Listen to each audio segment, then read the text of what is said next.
அனைவருக்கும் வணக்கம். இப்போ நம்ம பார்க்க போகிறது தமிழ்நாட்டில் அமைந்துள்ள முக்கிய மலைகள், அதாவது மாவட்டங்கள், அந்த மாவட்டத்தில் அமைந்துள்ள மலைகள், அதோடைய பெயர்கள் என்னென்னு பார்க்க போகிறோம். மொத்தம் 13 முக்கியமான மாவட்டங்கள் இருக்குது. அதாவது ஃபஸ்ட்டு கோயம்புத்தூர், அதில் உள்ள மலைகளுடைய பெயர்கள் என்னென்னா மருதமலை, வெள்ளியங்கிரி மலை மற்றும் ஆனைமலை. ரெண்டாவது தருமபுரி, அதில் உள்ள மலைகள் என்னென்னா தீர்த்தமலை, சித்தேரி மற்றும் வத்தல் மலை.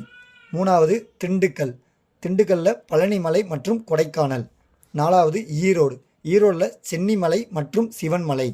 அஞ்சாவது வேலூர், வேலூரில் ஜவ்வாது, ஏலகிரி மற்றும் ரத்தினமலை. ஆறாவது நாமக்கல், நாமக்கல்லில் கொல்லிமலை. ஏழாவது சேலம், சேலத்தில் சேர்வராயன் மலை, கஞ்சமலை மற்றும் சுண்ணாம்பு குன்றுகள்.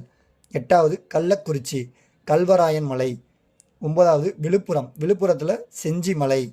பத்தாவது பெரம்பலூர், பெரம்பலூரில் பச்சை மலை. 11 கன்னியாகுமரி, மருதுவால் மலை.